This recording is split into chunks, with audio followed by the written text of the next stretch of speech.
Chers amis, bonjour. Très content de pouvoir vous retrouver avec cette capsule vidéo qui sera la dernière de cette année.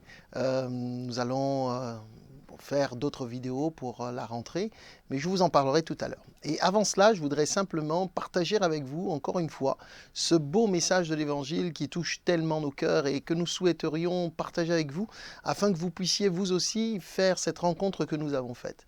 Vous avez suivi pas mal de vidéos ces derniers mois et probablement que vous avez regardé, écouté. Notre prière, c'est que quelque chose se soit produit dans votre cœur et dans votre vie, que vous ayez pu rencontrer Jésus-Christ. Et si ce n'est pas le cas, et si c'est peut-être la première fois que vous tombez sur cette vidéo, eh bien j'aimerais vous parler quelques minutes de celui qui comble, qui sauve, qui change les vies et qui les transforme, c'est Jésus-Christ. Je lis ce texte dans l'évangile de Matthieu au chapitre 1 et ici le verset 23. Il est dit ceci: « Voici la Vierge sera enceinte, elle enfantera un fils et on lui donnera le nom d'Emmanuel, ce qui signifie Dieu avec nous. » Voyez-vous, la Bible nous parle donc d'un Dieu qui est avec nous. Alors, l'Écriture nous dit que Jésus est venu sur cette terre et le témoignage en a été donné par plusieurs. Il a marché sur cette terre des hommes, il s'est révélé. Premièrement, Dieu avec nous, c'est que cette distance qui nous séparait de lui a été comblée, non pas par vous et moi, mais par lui. Il a d'abord fait le premier pas. C'est lui qui est venu jusqu'à nous. Dieu avec nous, c'est dans le contexte de l'époque, c'est la personne de Jésus qui est venu physiquement sur cette terre. Et quand Matthieu, l'évangéliste, écrit ce livre, il parle de ce souvenir puisqu'il est un témoin oculaire. Il a vu Jésus, il l'a vu comme vous voyez les gens autour de vous dans ce temps-là, en effet. Mais il y a derrière cela une grande promesse en réalité qui n'est pas que physique, mais elle est surtout spirituelle. Le désir de Dieu, c'est d'être avec nous. Ce n'est pas de rester loin de nous. C'est que cette distance qui nous sépare de lui pour différentes raisons. Peut-être me direz-vous, je ne crois pas en Dieu. Peut-être que dans votre vie à vous, eh bien, ce qui est important, ce qui importe, ce qui a plutôt de la valeur, c'est que vous voyez les choses. Peut-être êtes-vous comme Thomas, à dire si je ne vois pas, je ne crois pas. Mais voyez-vous, Dieu veut être avec nous. Et avec nous, c'est quand même quelque chose de très encourageant. Son désir, c'est que ce qui nous sépare de lui, ce qui faisait jusque-là que nous étions loin de lui, et pas avec lui, mais loin de lui, eh bien Dieu a voulu agir et transformer nos vies. Et quand il est parlé de Jésus, on nous est dit entre autres, il sera appelé Emmanuel, ce qui veut dire Dieu est avec nous, il est venu vers nous, proche de nous. Ce qui nous sépare de Dieu, c'est notre péché, c'est notre misère, c'est ce qui en nous est rebelle, résiste à Dieu, à sa parole, à sa personne.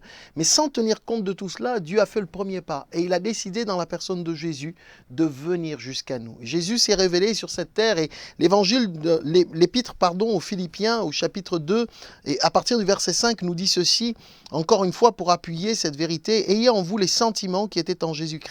Existant en forme de Dieu, il n'a point regardé son égalité avec Dieu comme une proie à arracher, mais il s'est dépouillé lui-même en prenant une forme de serviteur, en devenant semblable aux hommes. Et il apparut comme un vrai homme. Il s'est humilié lui-même, se rendant obéissant jusqu'à la mort, même jusqu'à la mort de la croix. Voyez-vous, Jésus est venu jusqu'à nous, existant en forme de Dieu, étant Dieu lui-même. Il n'a pas cherché à rester dans cette position-là parce qu'il nous aime et il a décidé de venir jusqu'à nous. La Bible nous dit qu'il prend la forme d'un homme, la forme d'un serviteur. Il va s'humilier, comme nous dit l'Écriture. Un Dieu grand, merveilleux, puissant, créateur du ciel et de la terre, a décidé de se rapprocher de vous et de moi. C'est pour cela que Emmanuel est quelque chose d'important pour chacun de nous. Ça veut dire que Dieu veut être avec vous. Et peut-être vivez-vous une solitude, une situation difficile, compliquée. Peut-être vous êtes isolé. Mais j'aimerais vous dire que là où vous êtes, Dieu peut être avec vous. Il vous suffit d'inviter Jésus-Christ dans votre vie, dans votre quotidien. Il vous suffit de croire dans ce message. Dieu ne veut pas que vous soyez loin de lui. Ce qu'il veut, c'est que vous soyez rapprochés. Et pour que nous puissions le comprendre, il a fait lui le premier pas. Jésus-Christ est venu sur cette terre et il s'est humilié, nous dit la Bible, jusqu'à la mort et même jusqu'à la mort de la croix. La croix était un instrument de torture à l'époque de Jésus et c'était une chose terrible que de mourir sur la croix. Et voyez-vous, il a accepté de le faire. Ceux qui mouraient sur la croix étaient considérés comme des parias, comme des personnes finalement que l'on avait condamnées. Il était innocent et pourtant il a pris cette place-là. Quand on lit la Bible, on découvre qu'en fait, lui qui était sans péché a pris notre péché sur lui. Il a accepté notre condamnation et c'est ainsi qu'il nous sauve. Vous me direz, mais pourquoi a-t-il fait cela?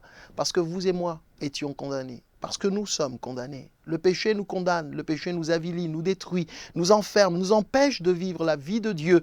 Et donc pour nous sauver, il fallait que quelqu'un vienne à notre secours. Et Jésus l'a fait. Il est venu à mon secours, il est venu à ton secours, mon ami. Et il est entré dans la mort, là où vous et moi étions liés, tenus par ceux qui nous retenaient. Eh bien, Jésus est entré dans cette mort afin de nous libérer, nous délivrer, nous accorder la grâce de la vie et surtout de la vie de Dieu, la vie éternelle. Alors, il vous suffit eh bien, de l'inviter dans votre cœur, dans votre vie. Il vous suffit de lui dire, oui, je veux que Emmanuel soit présent dans ma vie. Alors Dieu sera avec vous. C'est ce que je désire vous laisser dans cette vidéo et cette capsule, que la grâce de Dieu soit sur votre vie. Et nous allons prier maintenant en demandant au Seigneur sa grâce sur vous. Seigneur, je veux te prier pour les amis qui, derrière leur écran, à l'heure qu'est la leur, maintenant, Seigneur, écoute ce message. Puisse-t-il vivre et expérimenter le Emmanuel dont nous avons parlé ici. Tu es le Dieu avec nous. Merci de te révéler à leur côté, d'être présent avec eux, dans leurs besoins, dans leurs difficultés, dans leur misère. Seigneur, quelle que soit la situation, secours-les par la puissance qu'est la tienne. Que dans le nom de Jésus-Christ, la vie, la paix soit accordée à celles et ceux qui ont besoin de toi maintenant. Merci Seigneur. Amen. Voilà mes amis. Nous terminons, comme je le disais au préambule, les capsules vidéo de ces derniers mois. C'est avec joie que nous avons partagé semaine après semaine le message de l'Évangile avec vous. Donc pendant cette période estivale, il n'y aura plus de vidéos, de capsules vidéo. Nous vous donnons rendez-vous cependant au mois de septembre avec un nouveau programme de belles vidéos qui parlent du message de l'Évangile, mais probablement des belles surprises. Je n'en dis pas plus. Si vous voulez eh bien, en savoir davantage, connectez-vous à partir du mois de septembre. En attendant, vous pouvez parcourir notre site internet EMR et vous pouvez également consulter notre chaîne YouTube. Il y a là pas mal de ressources intéressantes pour vous encourager. Ce que nous souhaitons, c'est que Dieu vous bénisse et que vous puissiez eh bien, demeurer dans sa paix. Merci et que la grâce de Dieu soit sur vos vies. Au revoir.